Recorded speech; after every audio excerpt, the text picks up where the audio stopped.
ya bahtera ingkang kula hormati, marilah pertama-tama kita panjatkan puja dan puji syukur kepada Allah Subhanahu wa Ta'ala yang telah memberikan anugerah kenikmatan sehingga pada kesempatan pagi hari ini kita sempat bisa menghadiri kajian rutin di rumah makan gratis dengan keadaan selamat walafiat, tidak ada sebab pun. Kemudian selawat serta salam marilah kita panjatkan kepada junjungan kita Nabi Agung Muhammad Sallallahu Alaihi Wasallam. Bapak dan Ibu sekalian, pagi ini kita berbangga hati karena Ustadz Abu Asifah dari Jakarta sudah di tempat. Mungkin beberapa menit ke depan akan memberikan tausiah kepada kita. Untuk itu marilah Bapak dan Ibu sekalian, acara ini kita buka dengan bacaan basmalah bersama-sama. Bismillahirrahmanirrahim. Semangat boleh, meskipun suasana dingin tetap semangat karena ustadznya jauh dari Jakarta. Jalan-jalan ke pasar, beli jenang produksi dari Batavia. Hari ini rasanya senang karena sesaat lagi akan mendatangkan Ustadz dari Abu Sifah. Untuk itu pada beliau Ustadz Abu Sifah, waktu dan tempat kami persilakan.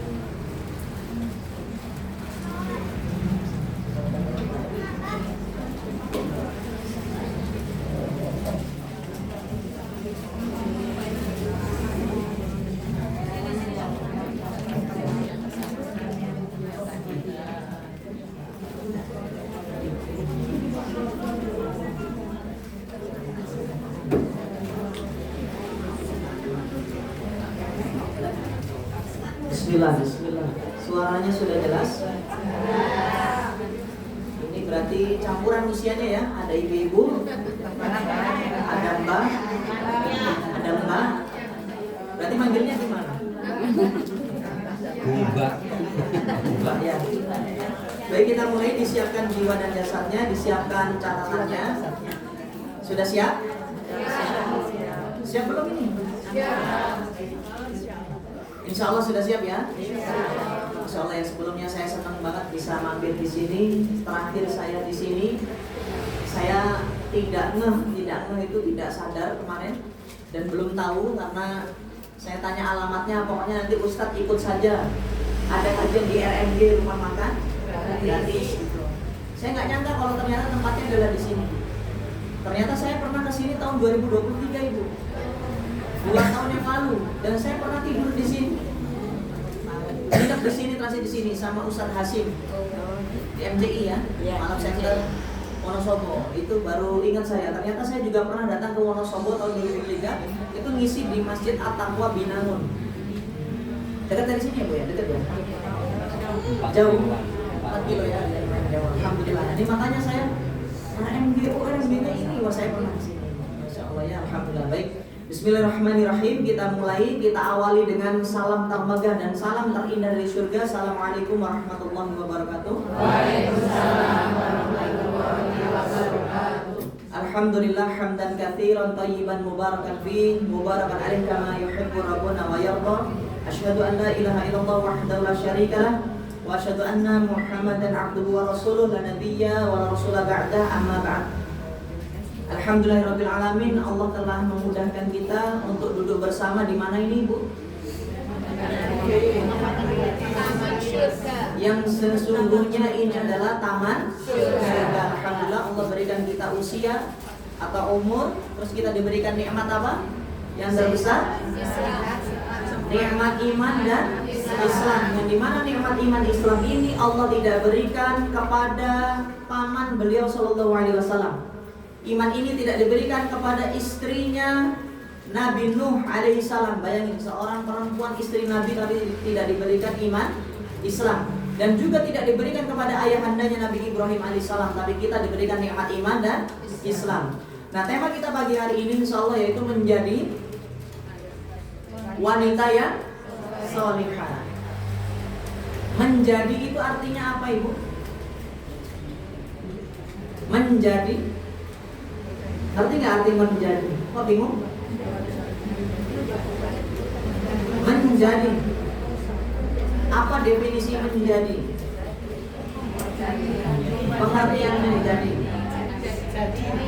Menjadi, menjadi kesurupan, jadi. Menjadi adalah, ayo apa yang tahu? Berubah. Apa itu menjadi? Oh, nggak ada yang tahu? Menjadi artinya adalah berperan sebagai.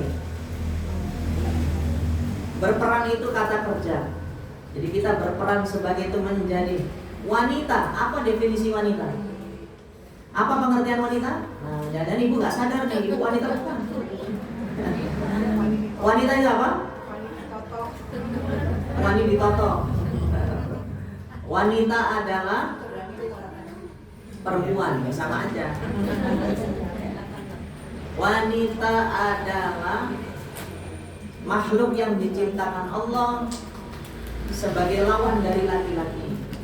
Jadi ada pria dan wanita. Solihah, apa artinya solihah? Solih, arti dari solih apa? Bukan, takwa. Solih adalah baik, betul, baik menurut Allah dan Rasulnya. Jadi menjadi berperan sebagai wanita, satu makhluk lawan dari laki-laki yang solihah, yang baik. Sudah siap belum menjadi wanita yang solihah? Insya Allah. Coba sekarang lihat saya ke depan. Saya belum mandi. Saya sudah mandi tapi mandi ayam, maksudnya belum ke kepala keramas itu belum. Buru-buru saatnya tadi pagi. Dan kalau pagi itu tadi buru-buru kan karena saya sholatnya tadi salah, harusnya langsung ke Masjid Al-Aqsa. Sholatnya agak jauh, ini agak buru-buru. Jadi ya seadanya seperti inilah. Alhamdulillah. Oh ya, tadi kita nggak usah perkenalan ya, langsung kajian aja ya. Ilmu yang lebih bermanfaat, nggak usah kenal saya. Udah dikenalin dari Abu Asifah. Saya datang dari Malaka Jaya Durensawit, Jakarta Timur. Alhamdulillah saya bersyukur bisa duduk di sini dalam keadaan hidup, beriman dan berislam. Karena kemarin tanggal 31 sampai tanggal 2 itu semua kereta api ditutup dan dialihkan ke Jatinegara. Itu pun juga mau ditutup karena Polres Jakarta Timur itu dibakar. Dan masanya entah dari mana itu bertruk dari luar kota, nggak tahu, bukan masyarakat Jakarta ini. Ya, alhamdulillah saya bisa di sini, Allah antarkan saya di sini dengan keadaan selamat. Karena kemarin Jakarta sudah kondusif, semoga Wonosobo juga kondusif itu. Kita sudah di akhir zaman. Siapa tadi yang ikut kajian saya di Masjid Al-Aqsa? Coba siapa saja? Coba angkat tinggi siapa yang ikut? Berarti masih banyak yang baru pertama kali ketemu saya. Semuanya, oh banyak. Alhamdulillah. Materinya insya Allah beda-beda. Kemarin di Masjid Al-Makhluk beda, semalam di rumah Benari beda. Hari ini kajian yang penutup di Wonosobo. Besok saya sudah harus geser ke Pejawaran, Banjarnegara, ke pelosoknya 2 hari. Terus saya geser ke Limpung, Batang, lalu kembali pulang ke Jakarta. Karena ini safari dakwah yang singkat, cepat 7 hari. Biasanya saya kalau safari dakwah itu 1 bulan saja. Keliling-keliling ke beberapa wilayah di Jawa Tengah. Gitu, insya Allah ya. Nah baik semuanya, ibu semuanya, mbaknya semuanya, atau akhwati fillah azanillahu wa iyyakum. Ibu-ibu semuanya, mbak-mbaknya dan mbahnya, siapa di antara kita, termasuk saya, yang memiliki masalah siapa? Coba. Jangan semua. Enggak serius, ada masalah? Punya masalah? Apa masalahnya?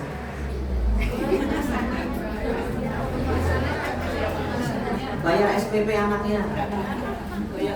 Boyok sakit. Listriknya bunyi. Apalagi masalah kita? Utang, betul. Berapa titik utangnya? Coba siapa yang punya utang, jangan malu. Saya alhamdulillah baru lunas utang tahun ini. Tapi bukan sama bank, sama sekolah. Jadi saya pun juga mikir utang Bu, saya juga manusia biasa. Jadi kalau di Jakarta itu sekolah swasta itu amat sangat mahal. Masuknya itu 40 juta. Kalau bagi saya itu sangat besar kayak boarding school. Mahal. Itu pun utang. Jadi kita sudah punya masalah semua ya. Saya juga punya masalah. Saya nggak punya utang, tapi kalau saya nggak menyampaikan ilmu, nanti saya akan dihisab dan akan menjadi masalah. Nah, maka kita kembalikan kepada tema kita hari ini, yaitu apa? Menjadi wanita yang silakan ditulis. Arti dari solihah adalah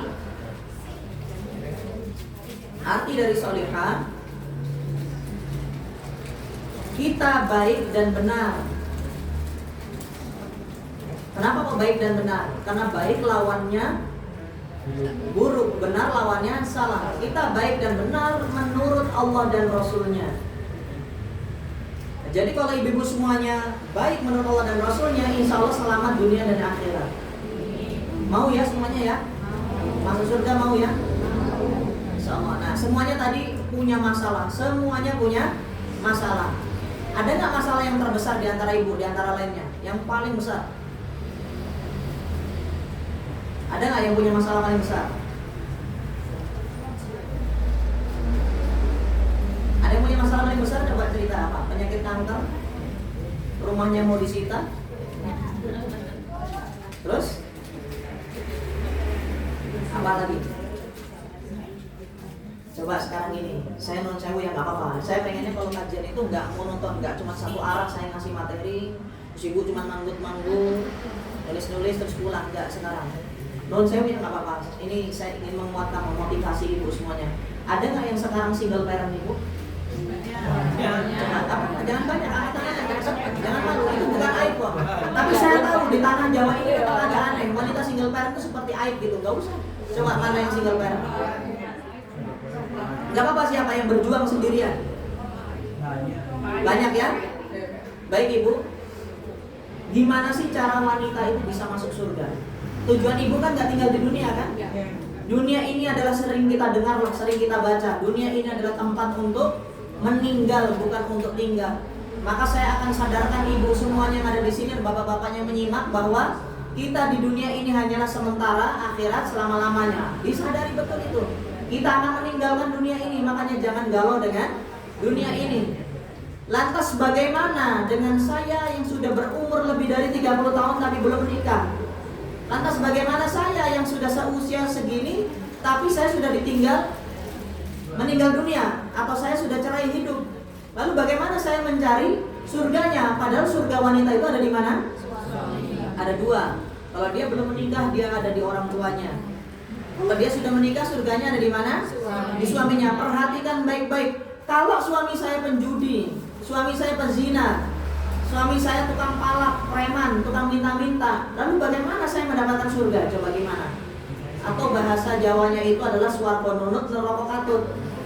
Nek suaminya mlebu swarga, ya aku mlebu swarga. Nek suaminya masuk ke neraka, ya aku masuk ke neraka. Benar nggak pepatah ini? Nggak benar. Jadi kalau suaminya jenengan nggak sholat, kira-kira jenengan masih bisa nggak dapat surga? Bisa. Kata siapa? Cari sendiri. Di mana?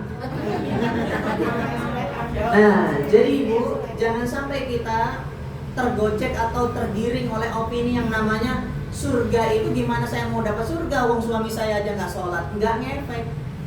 Coba ibu pelajari betul-betul dan teman-teman pelajari betul-betul bagaimana ada wanita yang dimuliakan oleh Allah di dalam Al-Quran. Siapa mereka?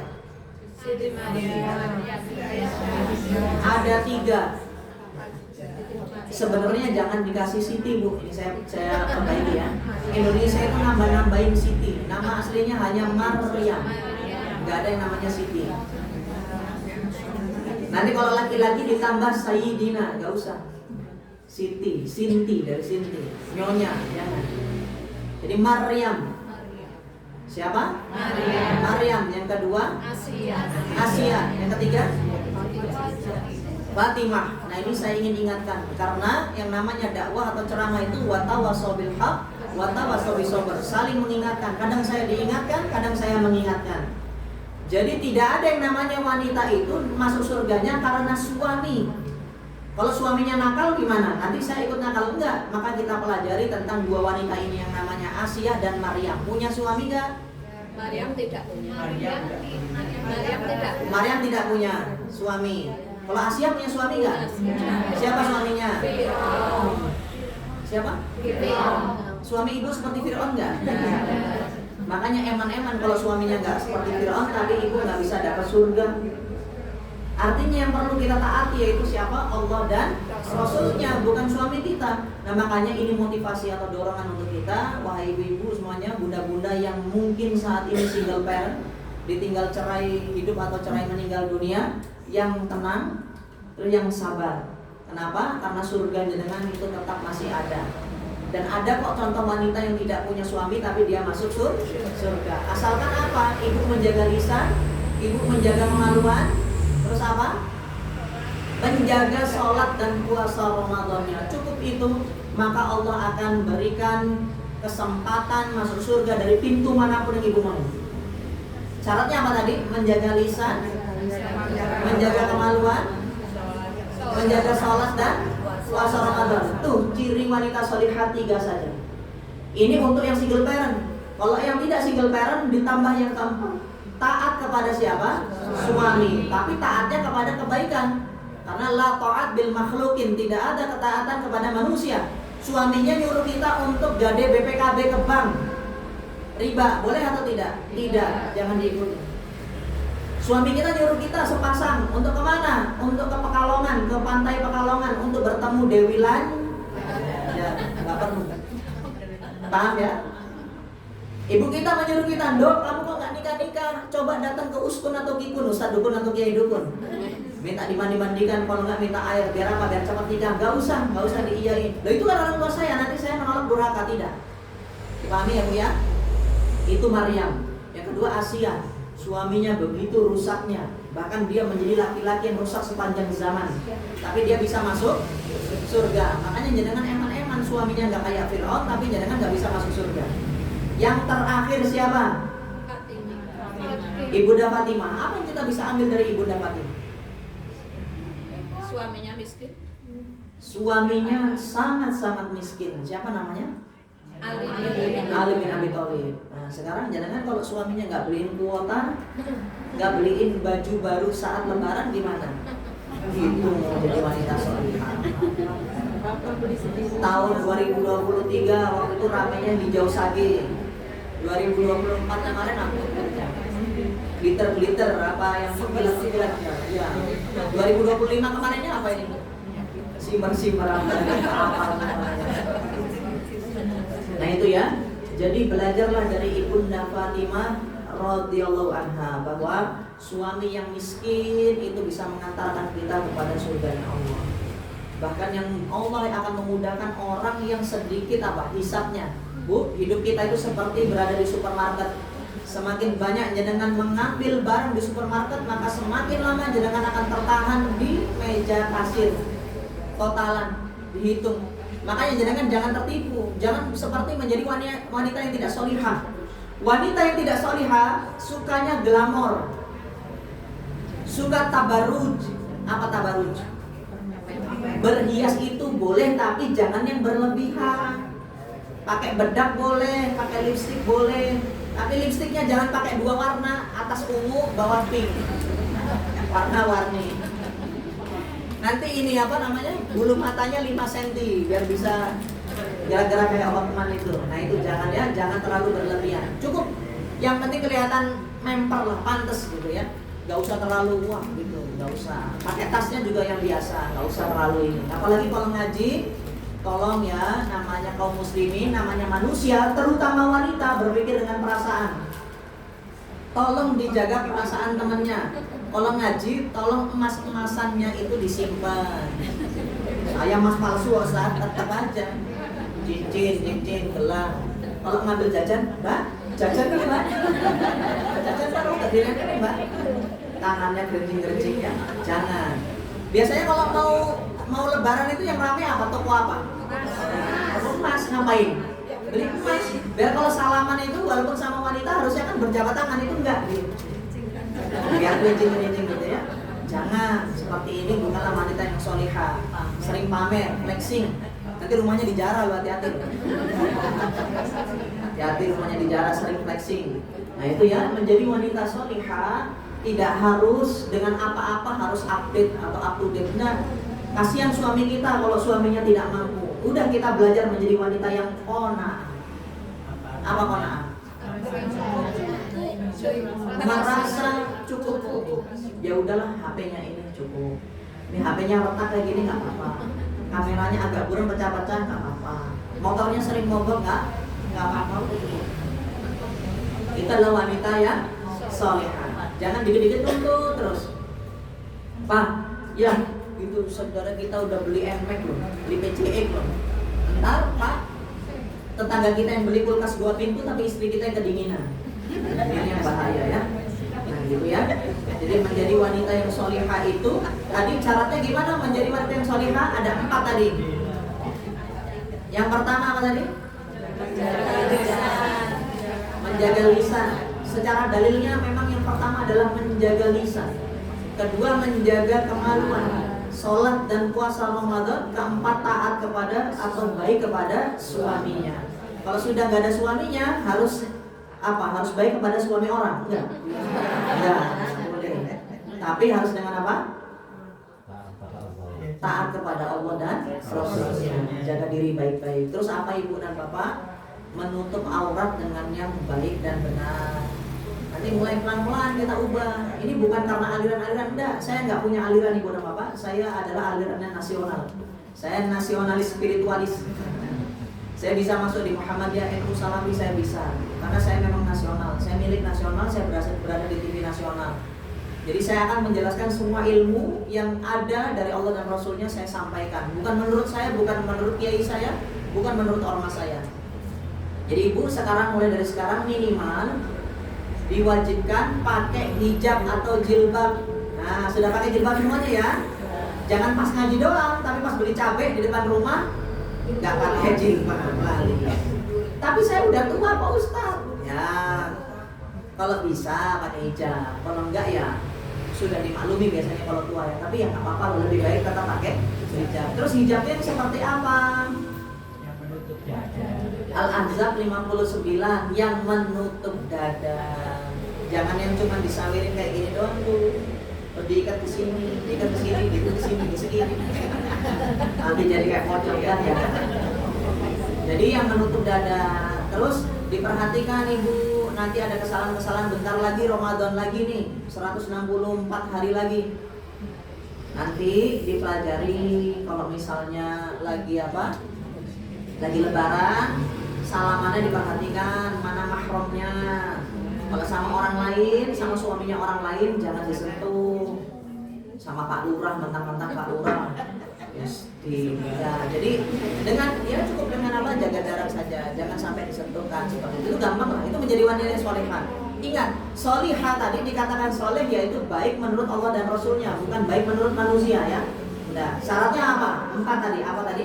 Menjaga lisan, menjaga kemaluan, sholat 5 waktu dan puasa Ramadan, taat kepada suami. Yang ada suaminya berarti yang ini gugur. Yang paling susah 1, 2, 3, 4 mana yang paling susah?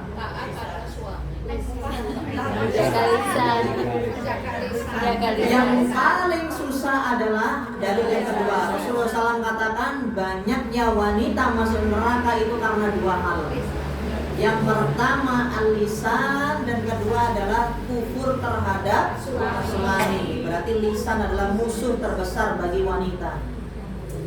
Suka gibah, ahlul gosip. Digosok-gosok makin sip. Siapa di sini yang suka gosip? Semuanya. Gosip itu apa sih? Coba ibu, gak usah ditulis, gak apa-apa. Gibah itu apa sih? Gibah adalah nah, kalau menjelekan orang lain jatuhnya bukan gibah tapi fitnah. Membicarakan orang lain. Membicarakan orang lain yang kalau orang lain tersebut mendengar tidak suka. Ayo yang mana nih yang benar nih? Coba dari fraksi Gerindra dulu.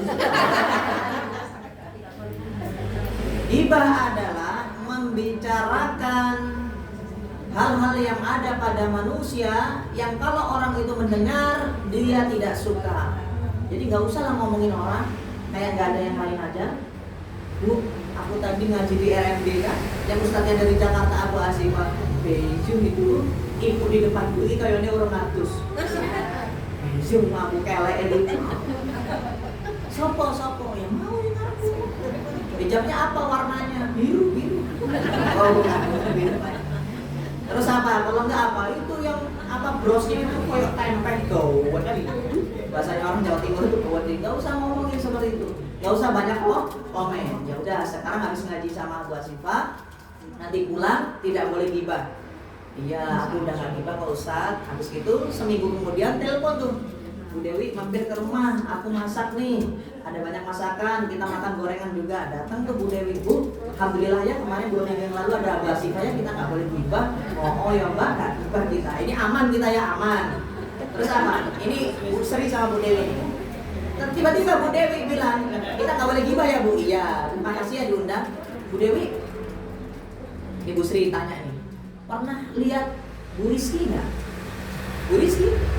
Oh udah lama nggak ketemu. Berapa bulan? 2 bulan nggak ketemu. Aku ingin ketemu loh. Mulai. Enggak, ini cerita doang, aku ketemu. Kan nggak ghibah. Tapi pakai motor baru, PCE warna merah. Oh Mbak, padahal aku ini kurang dek kan cendol utang gitu. Sama waktu jajan ilmu nih. Telepon lagi ke ibu satunya, Bu Susi, Bu Rizky itu kemarin utang 3 juta udah lunas belum? Belum. Nah ya kok belum, tapi sepatu motor. Jadi wong emang gak ada kesadarannya gak mau bayar utang tuh. Ghibah gak ini? Ghibah. Tuh stop dari ghibah. Jadi wanita solihah harus jauh-jauh dari ghibah. Terus apalagi dosanya wanita solihah? Wanita kebanyakan menjadi jalur penyandung suami, jadi sandungan buat suaminya kalau mau amal soleh. Suaminya kalau misalnya hatinya tergerak pengen sedekah 500.000, ojo mas, emang nah kan kebanyakan. Berapa Bu yang pantas? 20.000 aja udah seneng loh. Suaminya mau bangun masjid, mau beli semen 20 sak, gimana? Nggak usah, ntar buat bayar sekolah. Tuh, wanita menjadi sandungan suaminya. Hati-hati yang kayak gini. Atau laki-laki yang pengen menjalankan sunnah. Apa misalnya? Oh, bukan.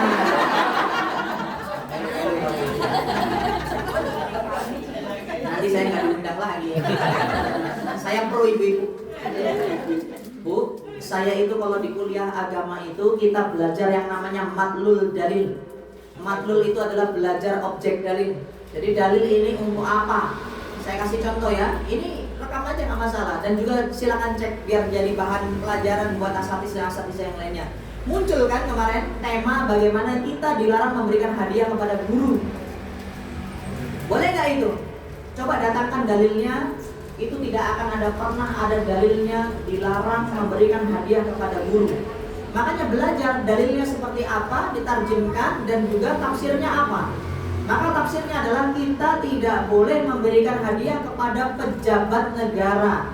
Karena dalil itu keluar tatkala Rasulullah SAW mengangkat seorang amil zakat. Nah maka seorang amil zakat itu sudah ada haknya sendiri dan tidak boleh mengambil hadiah dari zakat tersebut. Misalnya saya ngasih zakat ke ibu dari orang lain 500.000, ibu ngasih hadiah saya 100.000, itu tidak boleh, haram. Hadiahnya yang dimaksud itu. Sama seperti aliran sesat yang tadi pagi saya jelaskan di Masjid Al-Arqam, yang belajar law of attraction, afirmasi, aku sehat, aku hebat, aku bahagia. Kan anak Indah Doni Abdi, aku sesuai dengan prasangka hambaku, itu juga suatu kesesatan. Kenapa? Itu menghilangkan la haula wala quwata illa billah. Nah sekarang juga seperti itu. Sampai mana tadi seperti itunya? Lupa. Apa tadi barusan yang saya bahas? Hadiah. Nah sekarang ibu tentang poligami. Nah, boleh nggak suaminya poligami? Perintah poligami itu bukan perintah, salah. Poligami itu adalah kabar dari Allah yang membolehkan laki-laki memiliki istri 4. Tujuannya bukan buat nambah. Tolong jelaskan ke suaminya. Ayat poligami tujuannya bukan untuk nambah. Nih saya pro sama ibu-ibu.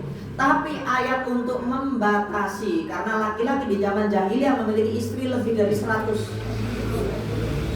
Itu di Arab Saudi seperti itu. Bukan hanya di Arab, di Eropa pun juga selir-selirnya banyak. Di Indonesia, para raja-raja, para babu-babunya raja pun juga memiliki istri lebih dari 6. Makanya Islam itu memuliakan wanita agar tidak menjadi budak. Akhirnya dibatasi 4, itu pun juga bila mampu. Makanya surat atau ayat poligami tidak diperuntukkan untuk nambah, tapi untuk membatasi. Memang ada orang yang 100. Tapi kalau nikah lagi boleh nggak? Ya boleh-boleh saja, asalkan syaratnya 1, adil. Semoga ibu-ibu bisa adil. Udah siap suaminya poligami? Istri saya aja istri kedua, Bu. Iya benar, istri saya istri kedua. Istri pertama saya adalah masyarakat Islam. Kalau ibu bernikah dengan TNI, ibu juga harus siap menjadi istri kedua karena istri pertamanya adalah negara. Saya buat apa istri 4 sering saya tinggal? Saya itu hanya 2 pekan atau 1 pekan di Jakarta, Bu. Sisanya itu saya masuk di pelosok pedalaman dari Aceh sampai Papua. Ke pelosok-pelosok, ngapain yang ngaji seperti ini? Untuk mendampingi masyarakat, ngajarin Iqra, Warawiri sampai ke pelosok pedalaman. Saya ceritakan berkali-kali kami masuk di Lamben Tanah. Di sana nggak pakai baju seperti hewan, mereka nggak punya nggak punya agama, tidak punya rumah, nomaden. Itu masih ada di Indonesia. Bukan cuma orang yang pakai koteka, itu masih hebat itu pakai koteka. Mereka nggak pakai koteka, mereka sudah telanjang bulat seperti binatang. Makan pun juga sama, masih barbar, tidak dimasak, langsung digerabut. Monyet dimakan, ular dimakan, masih ada. Nah itu kita sampaikan Islam ke sana. Yang kita khawatirkan adalah seperti di Mentawai dulu, tahun 2007-2006 lah. Kita Islamkan beberapa ratus orang di sana, terus kita nggak ada uang untuk dakwah. 4 tahun kita terbengkalai di sana, akhirnya yang menjadi Islam cuman tersisa 50 orang saja. Dan kita tanyakan kenapa mereka kembali, karena mereka tidak ada pendampingan Islam di sana. Akhirnya mereka tidak beragama lagi. Terus kita tanya kepada 50 orang itu, kenapa kamu kok masih bertahan kepada Islam? Alhamdulillah Ustaz, kami senang dalam Islam karena berkah di dalam Islam. Apa berkah? Kata Ustaz, kalau berkah itu berkembang di dunia sampai di akhirat. Iya. Alhamdulillah, keberkahannya apa? Alhamdulillah Ustaz, perhatikan Bu. Saya selama masuk Islam, ternak babi saya semakin banyak. Salah siapa kalau gitu? Salah kita. Kita belum sempat menjelaskan hukum fikih itu. Dan di Mentawai memang tidak ada sapi, tidak ada kambing.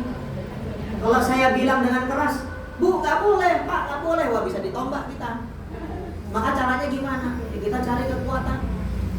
Bagaimana kita cari kekuatan itu dengan apa? Kalau kata orang seperti ngemis, nggak masalah saya ngemis. Toh ngemis itu tidak saya telan sendiri. Kenapa? Saya sudah dijamin sama Trans7, sama Allah. Saya sudah ada job sendiri. Terus apa? Kita ngemisnya itu apa? Untuk memfasilitasi ibu dan bapak untuk sama-sama untuk kita menggenjang jalur dakwah ini. Ini tugas kita bersama loh. Saya sampai pernah itu apa? Kasih mosi lah di media sosial. Dulu viral. Mungkin beliau apa? Mungkin ibu bapak belum kenal saya dulu tahun-tahun 2012. Belum kenal semua kan? Saya dulu itu mengkritisi semua ormas Islam yang memiliki lazis. Kan ada lazis gitu kan? Lazis itu uangnya miliaran ibu dan bapak. Tapi itu tidak runtuh sama sekali untuk dakwah. Ya untuk acara ormasnya saja udah, untuk kajian ormasnya, untuk beli ambulan, yang ambulan itu hanya terpakai di garasinya saja. Iyalah. Kalau mau pinjam ambulan saja, saya buktikan dari survei saya meneliti langsung ke masyarakat Jakarta, Jabodetabek itu susah. Harus ada begini begitu, tanda tangan ini dulu, operasional ini dulu. Nanti kalau ini katanya gratis bla bla bla, nah seperti itu, saya tergerak seperti itu, saya tidak mau seperti itu. Nah maka saya mengkritisi beberapa ormas dan juga mengkritisi teman-teman yang lulus dari pondok pesantren dari Universitas Islam. Mereka lulus tapi nggak mau dakwah bapak dan ibu ya kan? Malah kerja, ngajar. Nah, terus yang dakwah ke pedalaman siapa? Nah makanya alhamdulillah saya itu memutuskan, saya belajar Muhammadiyah juga belajar Bu. Saya belajar di Muadil. Saya belajar Persis itu di Staipi, Jakarta Timur. Saya belajar MU itu langsung ke Tebuireng, 30 menit dari rumah saya. Tebuireng itu dekat. Saya belajar Tebuireng itu dulu masih bagus. Tebuireng itu MU itu dulu masih bagus. Kenapa saya katakan bagus? Karena wanita di sana semuanya pakai cadar. Sekarang ada nggak orang NU yang pakai cadar? Nggak ada. Dulu NU kenapa pakai cadar? Karena mereka bermadzhab Imam Syafi'i. Erat. Dan yang mewajibkan cadar itu adalah siapa? Imam Syafi'i. Dulu wanitanya semuanya pakai hitam semua. Tuh, sekarang sudah menjadi pergeseran yang cukup hebat. Saya dulu orang yang tidak memiliki agama, Ibu. Saya tidak punya agama. Lalu saya belajar agama Islam satu persatu ormas atau aliran saya pelajari sampai sekarang alhamdulillah saya menjadi seorang nasional. Lalu saya melihat mana wadah yang bisa memadai saya. Alhamdulillah saat itu saya bergabung dengan Bapak NKRI kita. Siapa Bapak NKRI? Ada yang tahu? Apa itu NKRI Bapak dan Ibu? Negara Kesatuan Republik Indonesia. Sayang sekali kalau kita nggak ngerti NKRI itu dari siapa, pencetusnya siapa, pendirinya siapa. Pendirinya adalah Bapak Muhammad Nasir. Dan mendirikan satu bukan ormas seperti Muhammadiyah dan NU, bukan aliran juga bukan. Ini adalah suatu lembaga besar namanya Dewan Dakwah Islamiyah Indonesia. Rumahnya semua ormas Islam besar. Jadi Muhammadiyah rumahnya di Dewan Dakwah, NU rumahnya di Dewan Dakwah. Tugas kami yaitu apa? Dakwah pedalaman. Jadi kami mengangkat anak-anak yang kurang mampu untuk kita sekolahkan gratis di STID Muhammad Nasir, Sekolah Tinggi Ilmu Dakwah Muhammad Nasir, selama 4 tahun full beasiswa. Nanti kalau lulus ijazahnya kami tahan. Mereka harus apa? Harus dakwah selama 1 tahun. Kita masukkan mereka ke pelosok pedalaman dan mereka mengabdi di sana. Jadi jangan sampai kita cuma sekolah titel S1 terus kita nggak ngapa-ngapain. Jangan ya. Jadi kembali lagi Ibu, yuk kita semangat sama-sama membantu dalam dakwah. Dibantu semua komunitas dakwahnya. Saya lihat, saya monitor Wonosobo itu luar biasa dakwah. Cuman Wonosobo menjadi target operasi saya dengan Banjarnegara. Kenapa? Kesyirikan modern sangat masif, sangat besar di Wonosobo dan Banjarnegara. Yaitu dengan afirmasi, dengan law of attraction-nya, dengan dinosis dan lainnya ya. Dinosis, tahu dinosis? Di ketuk tidur. Itu apa namanya? Dinotis. Ya itu macam-macam lah, banyak di situ. Nah, itu yang harus kita jelaskan kepada masyarakat, hati-hati di dalam mempelajari ilmu. Gitu ya. Barakallahu fikum. Pas banget jam 9. Ada yang ingin ditanyakan? Saya ingin langsung aja tanya jawab karena saya pengen mengenal lebih dekat. Jadi ibu yang ingin konsultasi atau tanya jawab silakan langsung. Biasanya kalau dari pertanyaan itu langsung mendapatkan jawaban dan pelajaran untuk diri kita semuanya. Saya ingin mengenal lebih dekat masyarakat Wonosobo ini. Apa sih masalah yang menonjol di sini? Barangkali saya bisa bantu. Contohnya, saya memonitor Wonosobo ada. Apa sih yang saya maksud ada? Tapi tidak berjalan. Pendampingan hutang riba. Nah, saya ingin memfasilitasi ibu dan bapak semuanya gratis. Yang ingin apa? Konsultasi dan penanganan hutang riba. Terus kalau butuh penyakit medis pengen konsultasi kemana tentang ruqyah syariah bisa kepada kami juga, silakan. Jadi nanti kita juga bantu, semuanya gratis. Kalau saya pengen diruqyah sama Ustadz Abu Asifah atau pengen pendampingan masalah riba langsung, gak apa-apa, saya akan datang door to door, home care. Berapa biayanya? Gratis. Saya bilang dari dulu saya dakwah, dari 12 tahun saya dakwah semuanya gratis. Digampangkan semuanya, asalkan ibu dan bapak benar-benar niat untuk meninggalkan riba dan meninggalkan kesyirikan. Itu aja sudah. Gitu ya, bisa dipahami ibu? Coba sekarang ada yang ingin ditanyakan, ibu? Silakan. Ada mic? Nanti sebut nama dan nomor sepatu ya. Ini untuk ibu yang bertanya silakan. Jadi biar semuanya bertanya pakai mic aja. Mohon maaf Bu. Nama, nomor sepatu, nanti mau dikasih hadiah Ustadz tapi bukan sepatu, kaos kakinya. Assalamualaikum warahmatullahi wabarakatuh. Nama saya Desi Ingkasari. Mohon izin bertanya Ustadz. Silakan. Gimana caranya biar gak overthinking gitu? Saya itu kadang kalau sedang di perjalanan, entah itu naik bis atau naik motor, itu kadang di kepalanya itu kebayang-bayang kalau misalkan nanti masuk jurang atau nanti kelindes apa gitu. Jadi astagfirullahaladzim, saya itu nggak tahu, selalu terbayang-bayang seperti itu gitu. Gimana caranya biar itu ngilangin yang jelek-jelek itu di kepala saya gitu. Sudah? Ya, terima kasih Ustaz. Assalamualaikum warahmatullahi wabarakatuh. Waalaikumsalam warahmatullahi wabarakatuh. Ustaz.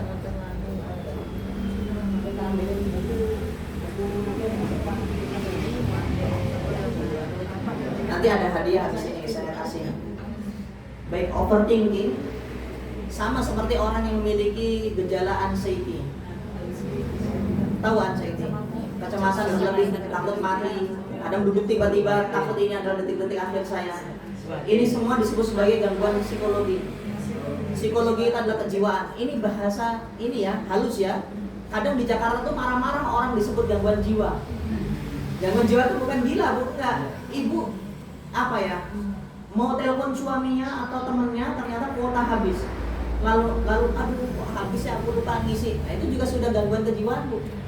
Jadi jiwa kita namanya manusia itu nggak ada yang tenang, semuanya akan terganggu jiwanya. Kenapa? Karena dunia ini adalah darul bala. Apa ini? Dunia itu adalah darul, rumahnya bala, musibah. Nah, cara mengatasi overthinking itu cuma dua, yaitu dengan ilmu. Perbanyak dulu majelis ilmu, tapi benar yang dapat ilmu ya, nggak cuma duduk joget-joget, pakai songgorek, jangan. Terus yang kedua adalah perbanyak mendengar atau membaca Al-Quran. Itu bisa mendegradasi hatinya. Karena Al-Quran ini sebenarnya bukan berupa mushaf. Ibu saya jelaskan ya. Al-Quran itu bukan berupa tulisan, itu namanya mushaf Al-Quran. Tapi Al-Quran yang asli itu yaitu apa? Suara, berupa suara. Jadi kalau bisa headsetnya itu diisinya dengan apa? Bacaan Al-Quran. Yang enak lah, dari Syekh Shalih Al-Musali misalnya. Kalau enggak Syekh Misali Nasi. Kalau enggak yang lokal ada Salim Bahanan. Kalau enggak ada siapa dari sini yang lokal? Muzamil Hasbullah ya. Terus ada lagi apa Insan El-Haq itu macam-macam yang enak-enak. Terus Abdul Qadir yang dari Jambi TV itu. Nah sering-sering itu aja. Nanti mood kita akan berubah. Itu namanya terapi. Kalau Anda masuk di, mohon maaf ya, psikiater atau psikolog biasanya malah diterapi dengan suara juga, dengan suara alam, dengan suara musik. Itu malah tidak benar dalam Islam. Mending Al-Quran saja. Jangan mendengar sama seperti membaca, dapat pahala juga, dapat ketenangan insya Allah. Karena barang siapa mendengarkan Al-Quran atau membaca Al-Quran, dia akan mendapatkan apa? Sakinah. Sama seperti yang barusan saya jelaskan, orangnya yang ingin tenang ada dua tadi, bermajelis ilmu dan mendengarkan atau membaca Al-Quran. Bermajelis ilmu kita seperti ini, Allah berikan apa? Nazzalat alaihimus sakinah, Allah akan turunkan ketenangan. Gitu ya, dijalankan dulu, insya Allah nanti diterapi 2 minggu atau 3 minggu insya Allah sudah. Itulah apa namanya mereka seperti itu. Oh iya, nggak lupa. Ya jadi ada hadiah, tasnya ketinggalan di homestay. Ya nggak apa ya. Ya udah saya kirimin apa ya yang enak ya. Ibu pengen hadiah apa sih Bu? Saya tuh hadiahnya biasanya buku, tapi sayang kalau saya kasih buku ibunya nggak mau baca. Dibaca ya. Saya mau ngirim buku apa ya? Ibu butuh buku apa misalnya? Ini jamaahnya tetap ya. Gini aja deh. Saya ambil 10 orang yang dapat hadiah, nanti saya kirim ke RMG, nanti tolong diberikan kepada orang-orang yang ini ya, menang, yang berhak mendapat hadiah. Saya kasih 10 buku saku untuk belajar ruqyah mandiri dan ruqyah orang lain. Jadi di situ ada doa-doa zikir pagi-petang khusus, dibagi nanti ya. Nah, ada lagi yang ingin bertanya? Silakan Bu, nanti ganti ke kelas. Assalamualaikum warahmatullahi wabarakatuh. Ustaz, saya mau tanya, kalau ruqyah itu misal harus ke seseorang atau ruqyah rumah harus diruqyah gitu? Iya. Sekian, tanggal si Ruqyah. Waalaikumsalam warahmatullahi wabarakatuh. Baik, ruqyah itu apa ibu-ibu semuanya? Silakan ditulis. Ruqyah itu diambil dari kata ruqo, huruf ro dan qaf. Bukan kaf ya, qaf. Huruf ro dan qaf. Ruqyah artinya adalah jampi-jampi dan mantra-mantra. Ruqyah diambil dari kata ruqo, yang artinya adalah jampi-jampi dan mantra-mantra. Nah, dengan tujuan, silakan ditulis, dengan tujuan menyembuhkan penyakit medis dan non medis. Penyakit jiwa itu berarti non medis atau gangguan jin. Jadi ruqyah diambil dari kata ruqo, yang artinya apa tadi Ibu? Jampi-jampi dan mantra-mantra. Dengan tujuan apa? Menyembuhkan penyakit apa? Jiwa dan medis. Nah, ruqyahnya terbagi menjadi 2. Ada ruqyah yang syar'i, ada ruqyah yang syirik. Ada yang syar'i, ada yang syirkiyah. Saya kasih contoh ruqyah yang syar'i menggunakan bacaan Al-Quran dan doa Nabi. Semua ayat Al-Quran bisa untuk ruqyah. Doa Nabi contohnya Allahumma rabban nas adhibil ba'sa ishfi wa tasyafi la shifa illa shifa'uk shifaan la yughadiru saqama. Kalau enggak bismillah bismillah bismillah. A'udzu bi'izzatillahi wa qudratihi min syarri ma ajidu wa hadir. Itu sama. Kalau enggak menggunakan bacaan Al-Quran. Ruqyah syirkiyah saya kasih contoh ya. Ini pasti hafal nih. Sun mate ajiku si jaran goyang. Mantra apa itu? Mantra apa? Pengasihan jaran goyang, tahu semua kan? Jadi mantra itu banyak sekali di Jawa. Sama kayak dulu mbah-mbah kita nggak tahu apa itu Al-Quran. Kalau dia tergores, misalnya ngaret tergores, ujoba jabu, ayo apa? Jangan diterusin. Nah, tombol teko loro lungo itu juga nggak boleh karena itu menghilangkan doa. Nah, itu yang namanya jampi-jampi ya. Dan ini terbagi menjadi dua tata caranya. Bisa diruqyah orang lain, bisa dengan ruqyah mandiri. Tetapi ruqyah mandiri tidak menyembuhkan. Artinya ruqyah mandiri bukanlah solusi yang terbaik. Saya ambil contoh ya, Nabi Muhammad SAW itu terkena sihir. Ruqyah mandiri atau diruqyah? Diruqyah Jibril alaihissalam. Ibunda Aisyah pun juga diruqyah oleh orang lain. Maka pertanyaannya timbul, saya pernah mendengar dalil, boleh nggak meminta ruqyah? Maka kalau di kalangan beberapa asatidz kibar itu mereka yang mohon maaf ya, saya tidak mengurangi rasa hormat, mereka tidak mempelajari ilmu ruqyah dan membedah dalilnya, sehingga mereka hanya asumsi hipotesanya saja yang tidak berdasar dalil yang kuat dan pemahaman yang kuat. Ya walaupun ilmu yang lainnya kuat gitu loh, menganggap bahwa meminta ruqyah tidak boleh karena membatalkan kita masuk surga tanpa hisab, tanpa ada. Padahal meminta ruqyah itu boleh atau tidak? Boleh. Ada dalil yang muttafaqun alaih dalam hadis riwayat Bukhari dan Muslim, wahai Aisyah an astaqi minal ain. Jadi ibunda Aisyah itu juga meminta ruqyah karena penyakit ain. Jadi ruqyah yang paling bagus caranya gimana? Ya kalau ada memang benar-benar sakit atau memang ada keluhan, yang paling bagus adalah diruqyah orang lain, bukan ruqyah mandiri. Karena tujuan ruqyah mandiri tidak menyembuhkan, tapi cover. Cover itu apa? Perbentengan diri. Betul. Itu paham di sini ya. Silakan ibu yang dua tadi, silakan ibu yang depan dulu yang abu-abu. Silakan bu. Ada mic-nya tadi? Waalaikumsalam warahmatullahi wabarakatuh. Sebentar nunggu mic-nya bu. Satu lagi pertanyaan, bagi-bagi hadiah di sini. Seperti kita ketahui di lingkungan kita, di rumah saya juga ya Pak, besar banyak terjadi keseringan.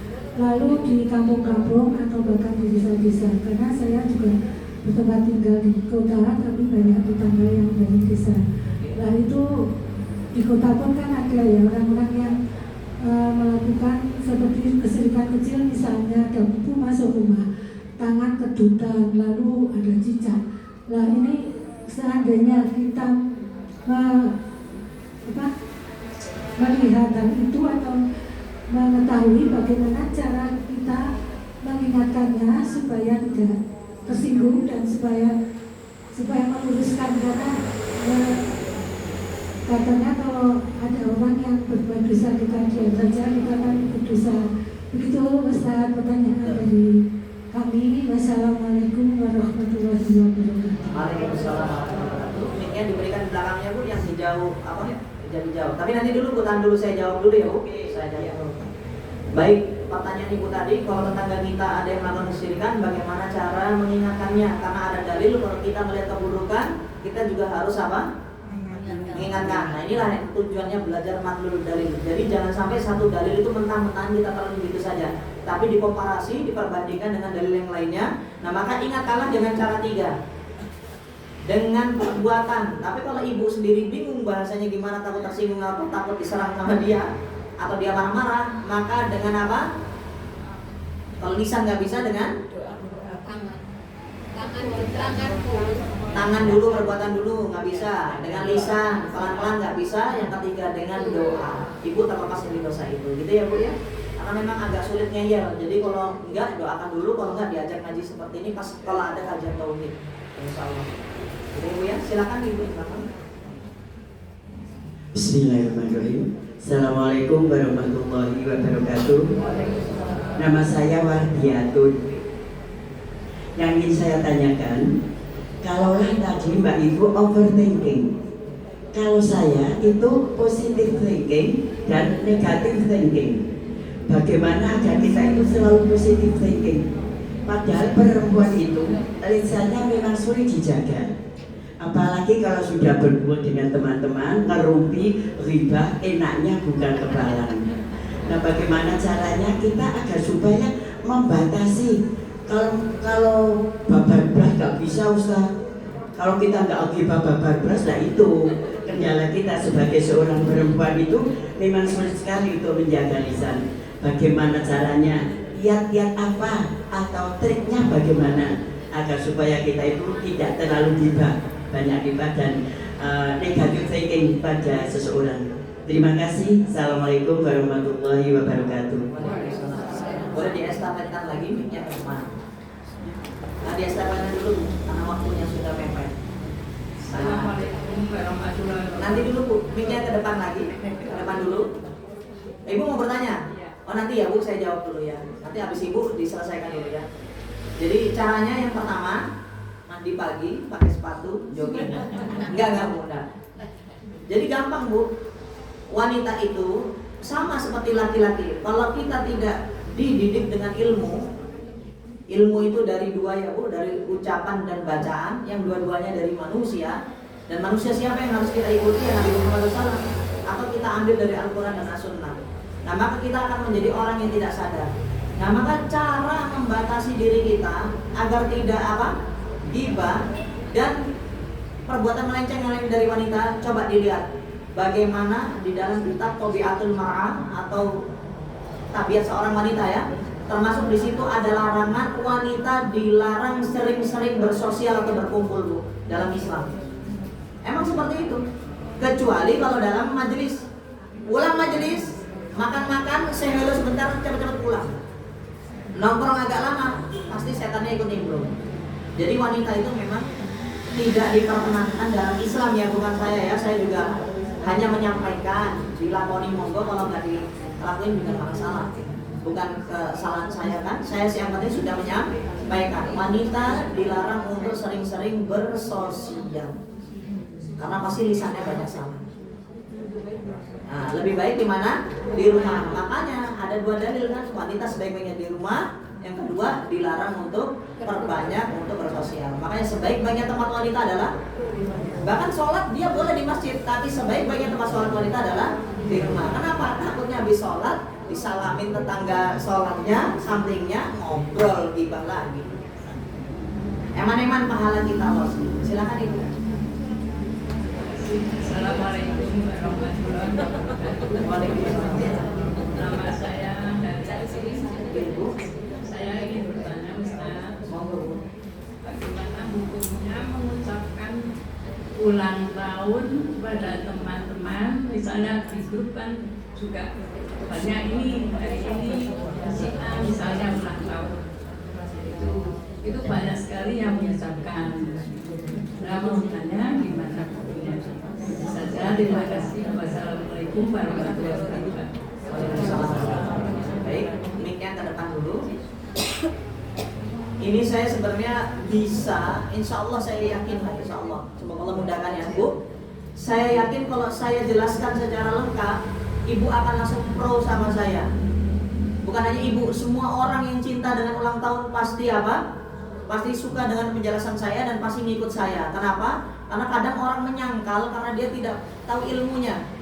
Yang pertama tidak tahu ilmunya, yang kedua ustadz atau ustadzah yang ditanya tidak elok dalam menjawab. Kalau saya bilang nggak boleh, karena kata syabab biqaumin fahuwa minhum. Karena barang siapa yang menyerupai suatu kaum maka dia termasuk di dalamnya. Yang ketiga itu adalah suatu perayaannya orang Nasor. Nah, terlalu kaku. Tapi sebenarnya dalam Islam ada penjelasannya, tapi butuh waktu 40 menit. Saya jelasin 40 menit lagi kajian hari kita. Nggak pulang-pulang jenengan. Kalau saya sih nggak masalah. Gimana kalau besok? Besok ngaji lagi bisa nggak? Nggak bisa. Besok pasti ada acaranya. Bisa. Dan besok tuh sebenarnya saya kosong waktunya.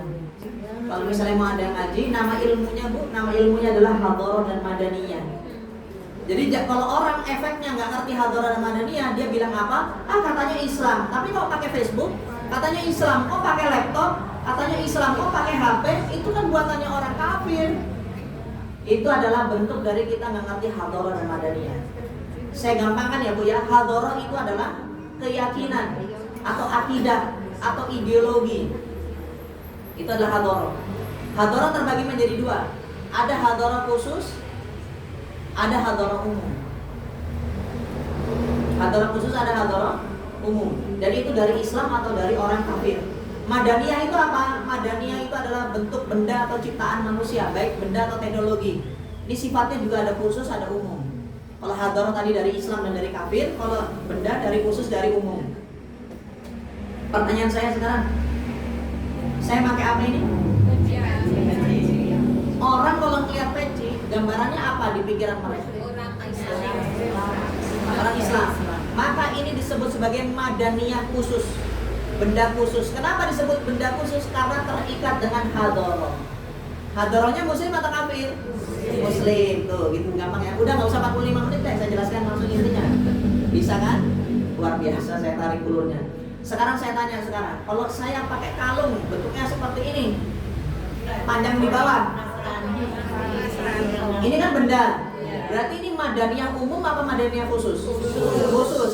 Apa itu madaniyah khusus? Saya ulangi lagi, yang terikat dengan hadharah. Bisa jadi hadharah muslim atau hadharah kafir. Tapi terikatnya dengan hadharah yang mana? Muslim atau kafir? Kafir.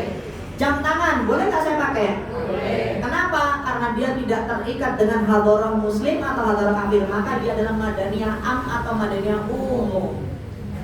Itu. Sekarang ulang tahun itu dari siapa? Nah, berarti boleh atau tidak? Iya. Barakallahu fikum. Sekarang saya bagi-bagi hadiah ya untuk 10 orang. Jangan malu, siap-siap mic-nya ya. Minta waktunya Ustazah sebentar lagi. Gak apa-apa kan 5 menit? Nanti dulu kita mau buku kan? Saya mau bagi-bagi buku dulu deh. Bismillah ya. Hitungan 1 sampai 20. Bisa nggak hitungan 1 sampai 20? 1, 2, 3, 4, 5, 6, 7, 8, 9, 10 sampai 20. Nah, barang siapa yang nyampe 20 duluan, maka dia pemenangnya dapat buku. Biar konsen. Tapi nyebutnya maksimal 2. Boleh 1, maksimal 2 angka. Misalnya saya nyebut 1, Ustazah bilang 2, 3, boleh. 4, 5, 6, 7, 8. Nah, yang 20 duluan dia yang menang. Ada yang berani nantang saya? Gak apa-apa, jangan malu. Kita have fun aja, main game dulu sebentar aja, main game. Sedikit aja, 2 menit deh. Mau nggak, silakan ibu yang pakai baju ungu. Nama siapa Bu? Sebut nama. Bismillah. Saya Bu Endang. Bu Endang. Jadi hitungan 1 sampai 20, yang dapat 20 dia yang menang. Nyebutnya boleh 1 angka atau maksimal 2 angka. Baik, mau siapa dulu, ibu atau saya dulu? Saya dulu. Baik. 1, 2, 3, 4, 5, 6, 7, 8, 9, 10, 11, 12, 13, 14, 15, 16, 17, 18, 19, 20.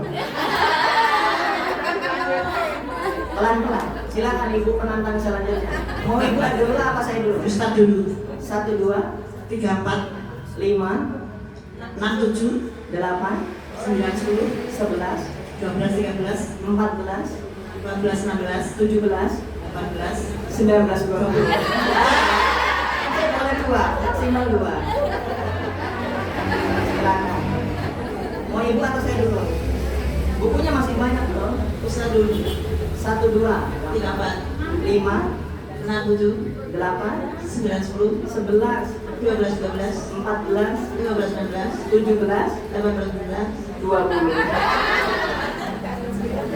Ayo siapa lagi? Pelan-pelan kuncinya. Sudah siap? Ibu dulu apa saya dulu? Silakan. 1, 2, 3, 4, 5, 6, 7, 8, 9, 10, 11, 12, 13, 14, 15, 16, 17.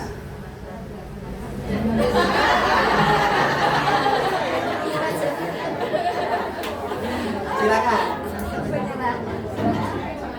Bukunya masih banyak. Kemarin yang mengalahkan saya di Masjid Amarul, ibu-ibu usia berapa kemarin? 68. Luar biasa. Silakan Anda. Ya silakan Bu. Mohon ibu dulu apa saya dulu? saya dari Ya silakan. Ibu dulu? Ustaz dulu. Ya, saya gampang selalu. Biar cepet aja saya. 1, 2, 3, 4, 5, 6, 7, 8, 9, 10, 11, 12, 13, 14, 15, 16, 17, 18, 19, 20. Pelan-pelan. Silakan yang masih berani. Mikir nanti. Segera ya, silakan Ibu. Ibu dulu apa saya dulu? Saya dulu. Ya, 1, 2, 5, 6, 7, 8, 9, 10, 11, 12, 13, 14, 15, 16, 17, 18, 19, 20. Saya nanya. Kan maksimal 2. Silakan. Gampang kok. Pelan-pelan. Silakan. Bukunya masih banyak ini sisa. Ada lagi? Mana orangnya? Ya? Oh ya udah, didekatkan di dekat bibirnya Ibu. Mau Ibu dulu apa saya dulu? Bisa saya. Silakan. 1, 2, 3, 4, 5, 6, 7, 8, 9, 10, 11, 12, 13, 14, 15, 16, 17. 18, 19, 20.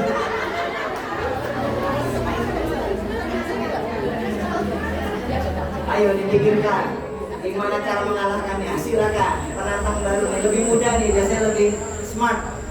Harus dapat nih. Silakan. Siapa yang mau dulu? Siapa dulu? Ya udah, saya 1, 2, 3, 4, 5, 6, 7, 8, 9, 10, 11, 12, 13, 14, 15, 16, 17, 18, 19, 20. Ayo. Sudah nggak ada yang dapat buku nih. Ayo. Kalahkan kecerdasannya. Kuncinya pelan-pelan. Ya, satu lagi habis itu kita tutup ya. Silakan Ibu. Apa saya dulu? Ibu dulu. Saya dulu. 1, 2, 3, 4, 5, 6, 7, 8, 9, 10, 11, 12, 13, 14, 15, 16, 17, 18, 19, 20. Selesai. Berarti bukunya nggak ada yang jadi dapet. Gitu ya, sengaja banget ya. Nanti dikalahkan saya, boleh chat saya. Nanti malam-malam Ustaz, ayo kita duel, boleh. Gitu ya, barakallahu fikum. Semoga yang sedikit ini bermanfaat. Jika ada benar mutlak dari Allah dan Rasulnya, jika ada salah mutlak dari diri saya pribadi, saya mohon maaf sebesar-besarnya. Saya kembalikan untuk kepada Terima kasih Ustaz sudah menyampaikan tausiahnya sehingga bisa untuk pencerahan para jamaah kajian rutin di malam gratis. Pada Bapak dan Ibu khususnya kami mohon maaf karena biasa MC di sini kebetulan sedang di Jakarta, itu apabila banyak kekurangan kami mohon maaf yang sebesar-besarnya dari kami. Apabila sekali lagi apabila ada tutur kata yang kurang